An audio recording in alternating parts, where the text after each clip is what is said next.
What's going on, Golf Addicts? DB here, reacting live to the betting odds board, the outrights for the Valspar Championship 2022 from the Innisbrook Copperhead Resort. We're going to get right into this. I haven't seen any odds. They just dropped late after the players has finished. So I'm going to give you my first thoughts, my early thoughts before we really get into stuff tonight on the podcast. So here we go. Feel free to hop up in the chat, ask me questions, give me your takes, give me your thoughts, concerns, bring up players, whatever you want to do.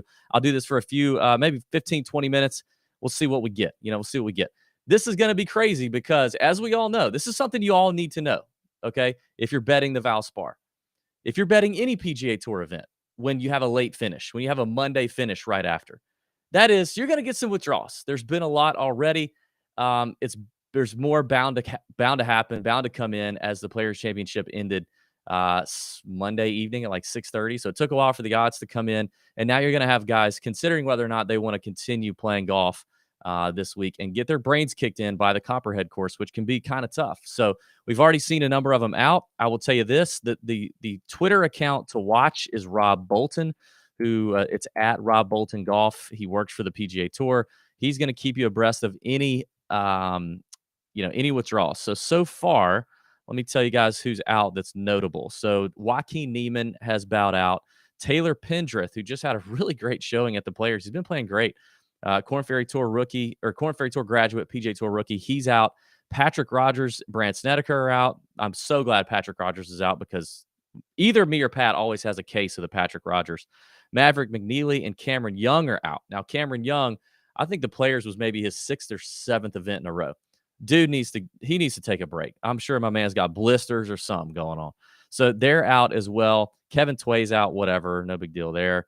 I think those are the only notable names so far. So make sure that you follow Rob Bolton Golf on Twitter. You're going to want to make sure you do that. All right.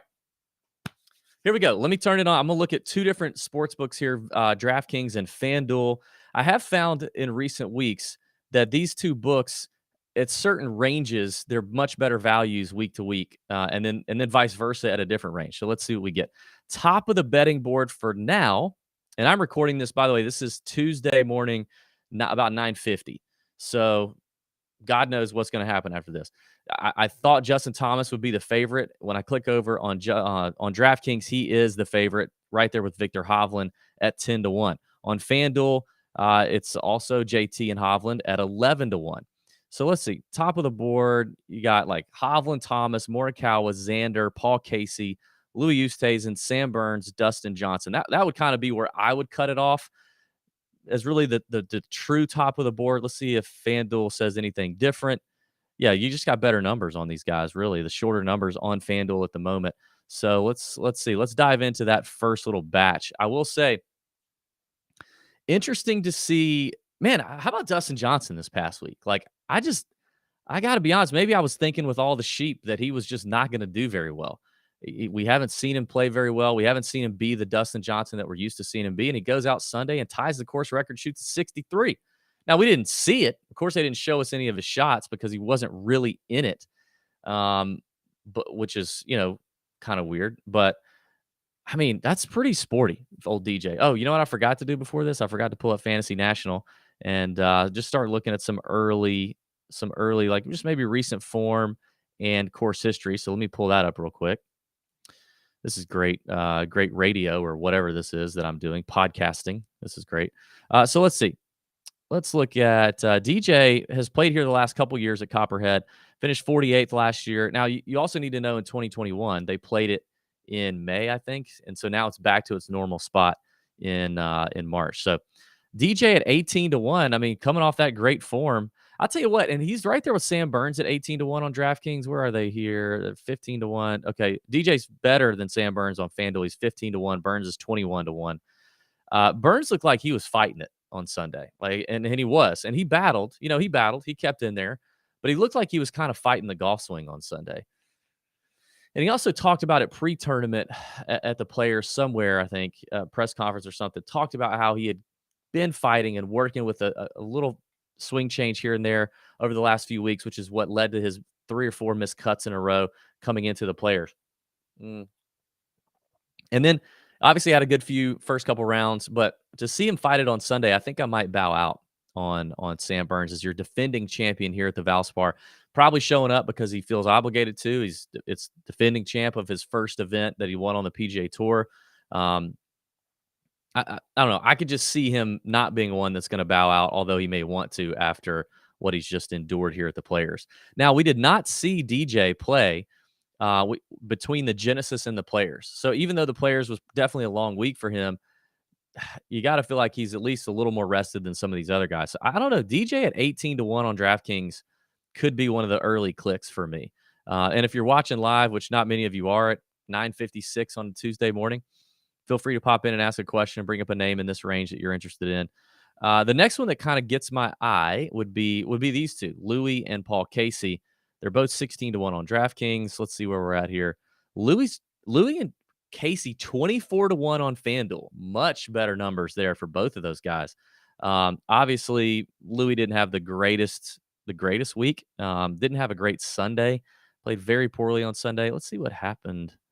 Well, I can't see it round by round. Let's see. What did he do? Yeah, he's losing strokes with his irons the last couple of events, the Honda and the Players. That's interesting. That could be a little concerning for Louie. Does tend to play hard course as well, though. Paul Casey, coming off the third place finish, solo third, gained 7 strokes with his irons. Love that coming into the Valspar. By the way, if you haven't watched the course preview video or listened to the podcast that I did for the Valspar, you're going to want to do that. Iron play essential, around the green play essential. This is definitely a course where everybody kind of hits it to the same spot off the tee. Oh, I just heard Paul Casey out. Is that true? Is Paul Casey out? Did he bow out? Somebody in the chat. Who was that? Let's see. Shout out 863 Kane. Is he out? I don't see that. I don't see Rob Bolton tweeting that. Where did you see that? Put it in the chat, playa. Oh yeah, okay. PGA Tour Communications, another good website you need to follow. Paul Casey is out. Doug Gim is also out. So yeah, PGA Tour Comms on. So yeah, at PGA Tour Comms on Twitter, another account you definitely need to be following. Shout out 863 Kane for letting us know. So there goes Paul Casey. This is another one of those weeks too, where like if you really like a number, you better fire on it quick, because if these shorter, odds players do bow out, it's going to start shrinking everybody else. So if you like Louie at 24-1, hit that. If you like, some other names around Paul Casey here that just withdrew, him, and I guess he would be the biggest name to withdraw since the odds came out. I think they came out after Neiman WD'd. So there you go. The Paul Casey, that makes it easy for us. We don't have to do Paul Casey. Other than that, let's see. Xander, Morikawa. I mean, I'm never going to bet the shortest numbers, shortest names in the field. I'm just not. Xander and Morikawa, both their first time playing here. And they both were on the wrong side of the draw, really, at the Players Championship. So I don't know, the miscut doesn't really bother me, but I probably won't bet those guys anyway. BK, Brian Kirshner's in the chat. What up, Brian? Thanks for watching, dude. BK, the host of the Tap In Birdie podcast. And also apparently just regular Twitter, lady hawk, I guess. He's always after the ladies, I see, which I respect that. Kirshner, Louie is 24-1 right now on FanDuel. Let me refresh and make sure that's still there. Let's see. Yeah, Louie's 24-1 on FanDuel right now. If you want Louie, you better go get Louie. All right, let's keep working down the board, because I'm not doing this. This is DB. I'm the author of DB's Big Balls betting card, playa. I'm not going to bet 14-1, guys. So right now, Louie at 24-1 on FanDuel and DJ at 18-1 on DraftKings is where I would be looking to go ahead and throw down a little bit of that moss. A little bit of that moss if you got it. All right. So working down the board, you got Terrell Hatton, Fitzpatrick, Jason Kokrak, Shane Lowry, Brooks Koepka. I kind of put that bunch, with some of the other names on the board like that. I would kind of stop there, and those are your 25-1. Lowry's 30-1. Koepka's 35 on DK. Let's see what they are on FanDuel. Hatton 24-1, Fitzpatrick 28, Lowry 30, 29, Koepka 29. So it looks like getting a little better numbers on DraftKings in this short little range here. So yeah, let me see. In here, Koepka, Koepka, was he He was on the wrong side of the draw too, wasn't he? Or was he not? Did he just suck regularly, or was he on the wrong side of the draw? He missed the cut. I do know that at the Players Championship, and he sucked with his irons again. Koepka, I'm out. I'm not betting Koepka. 35-1 is typically in the auto bet Koepka zone, but I think he may be trying to find something. I don't know. Maybe not. I could be wrong. I've been wrong before. I was wrong on Cam Smith last week. Let's see. Shane Lowry. I mean, Terrell Hatton. Like, dang. Both of those guys playing really solid. Fitzpatrick miscut. It doesn't bother me. He was on the wrong side of the draw. Fitzy just, I mean, he was hot before that. Let's see. So Fitzpatrick, Hatton, both at 25-1, Lowry at 30-1. The Lowry value may be the one to take there, honestly. Let's see what they've done at this tournament in the past. Hatton's played here once, miscut. Lowry's played here once 3 years ago, T49. Fitzy played here once 3 years ago, T18. So I don't really care about any of their recent history.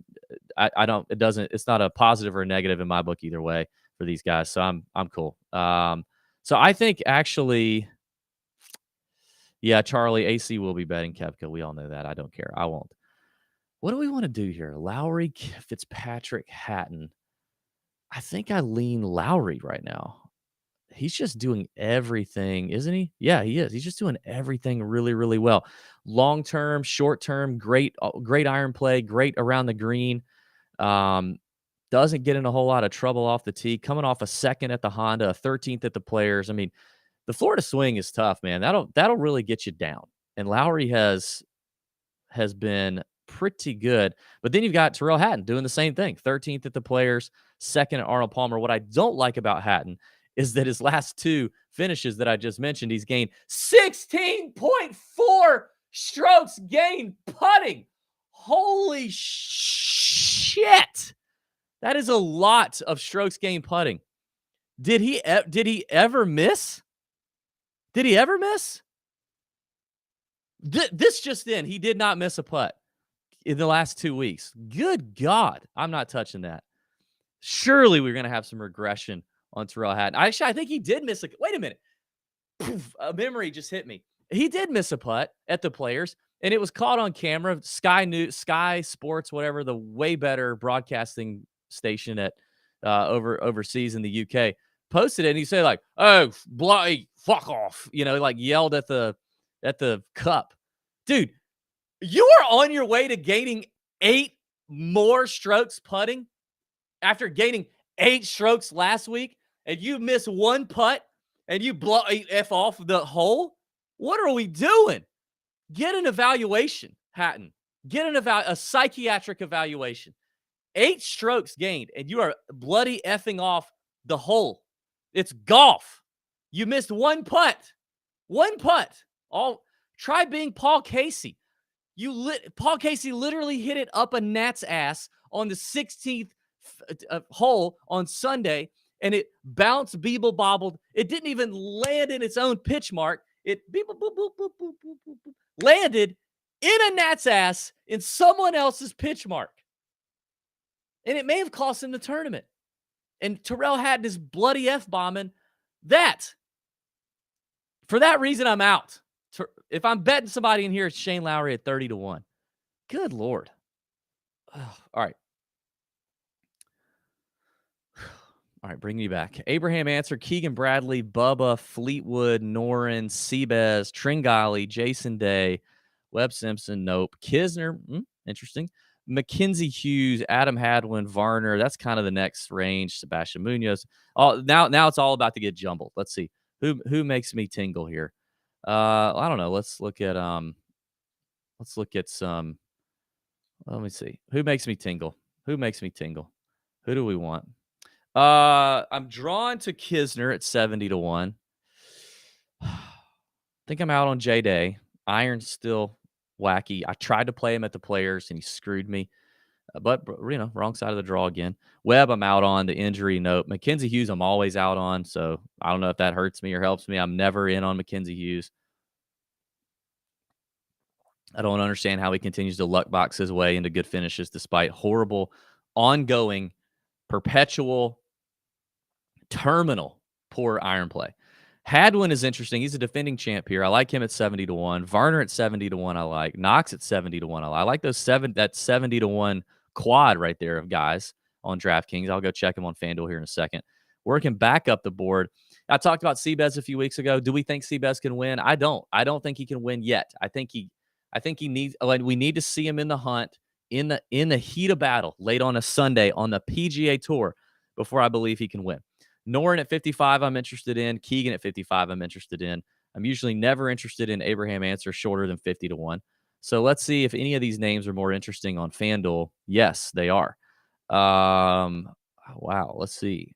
So Kiz is 75, Hadwin 75, Varner 75. All better. You get 5 extra, 5 longer than DraftKings. So thank you to that, FanDuel, like that. Knox is still 70 on both. Ooh, Alex Noren 70-1 on FanDuel and 55-1 on DraftKings. I like that a lot. Keegan's 55 on both. And nobody else is up there that really gets me. So let me go back here.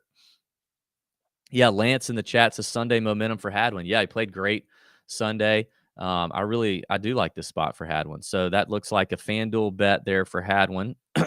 Let's see. So that gives me Hadwin for sure. I'm going to lock that in. Kisner, I'm going to look at that. Varner, I'm going to look at that. Noren, I'm locking in. I don't even have to look. Keegan, God, man, Keegan, so disappointing late on Sunday.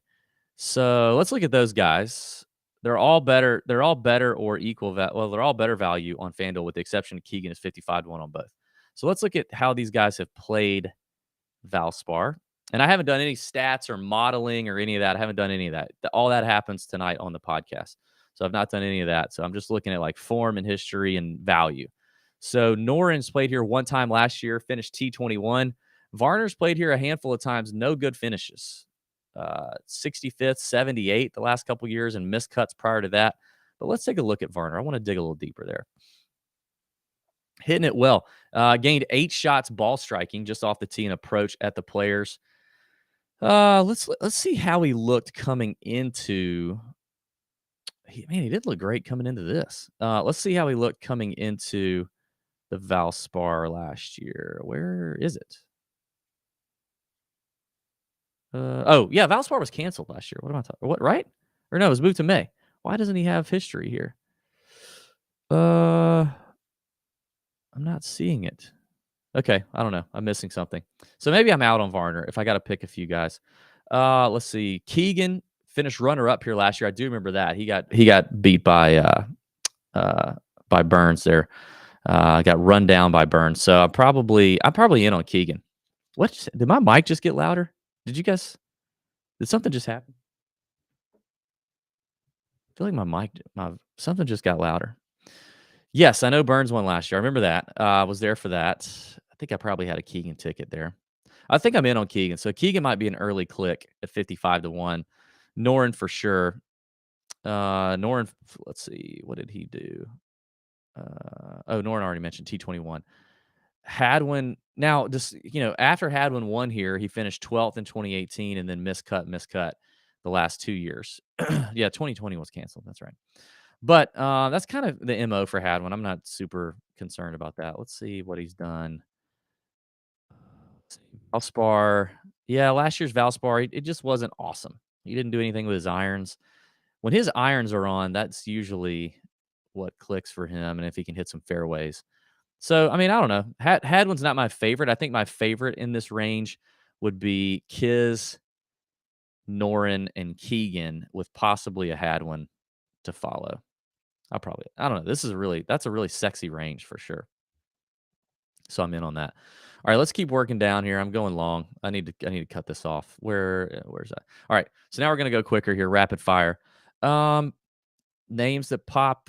I haven't looked at any. Mito at 110-1. Nope, not gonna do that yet. Still not there for him. Lanto on the wrong side of the draw and was playing really well. 110-1. That jumps out. Actually, let's see.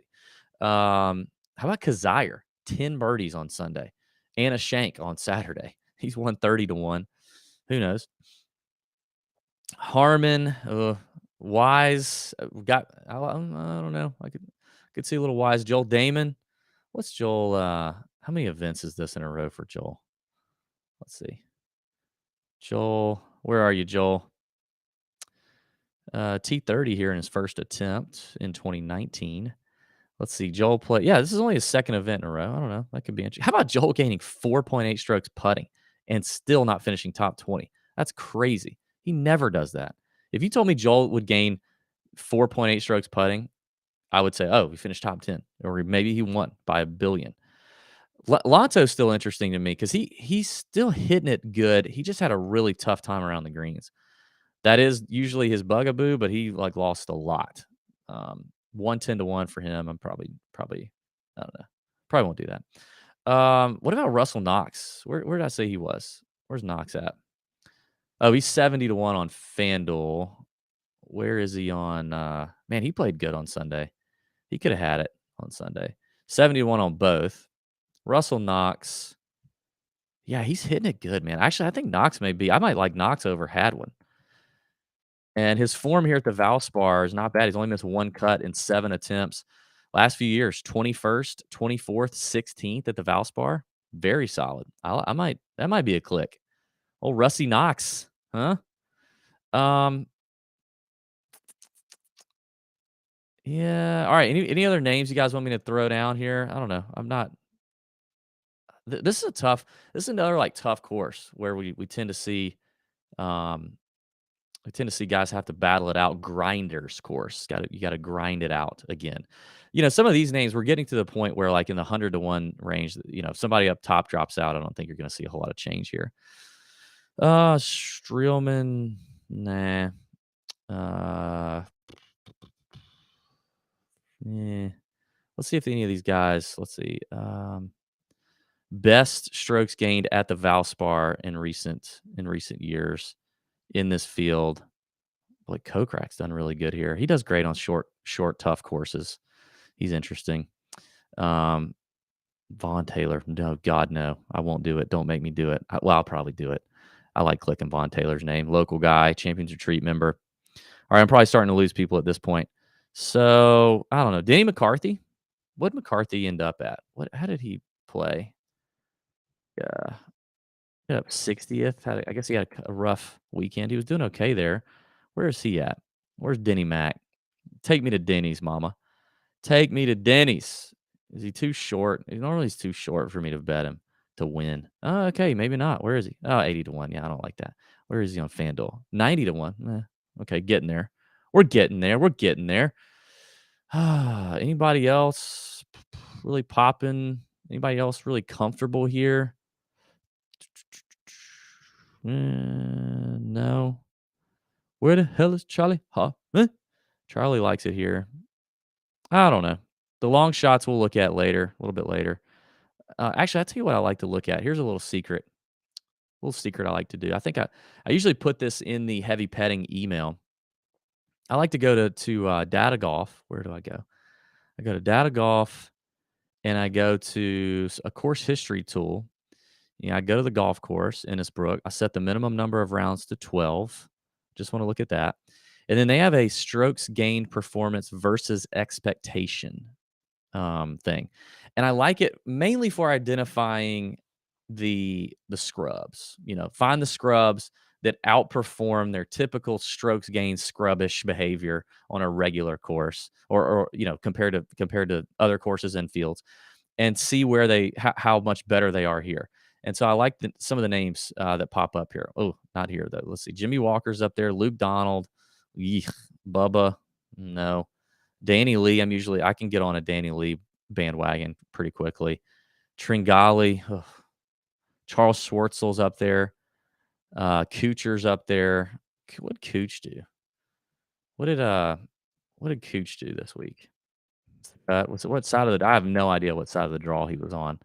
But he still gained strokes approaching around the green. I would not bet him to win, but could be an interesting value later. Top 20 maybe. Kokrak for sure outperforms his normal, which is pretty strong. Louie, Stuart Sink. None of these names I'm really getting excited about in terms of betting outright. So that's probably it. I don't know. All right, I think that's it. That's just your first look First look at the odds. We'll talk about them tonight more in detail. I'll run some models. I'll dig in a little deeper. Blah, blah, blah. Should be a good show tonight. We're fired up. It's a Tuesday. It's going to shorten everything. Good God. How am I going to get all this done, even being full time? I don't know. If you like this, give me a thumbs up. Give me a comment. Maybe give me a guy to talk about on the show tonight or bring up on the show tonight. If I missed the guy that you think I shouldn't have missed, hit it. And we'll go from there. Hope everybody has a great week. For Valspar, thanks for following along. Thanks for following along with the Players Week. It was a great week of content for us. Give me a like. Give me a thumbs up. I'm probably going to analyze some head-to-head matchups here pretty soon here on the YouTube channel as well, so check that out. And don't forget to check out the course preview for the Valspar Championship, Copperhead, Innisbrook Resort.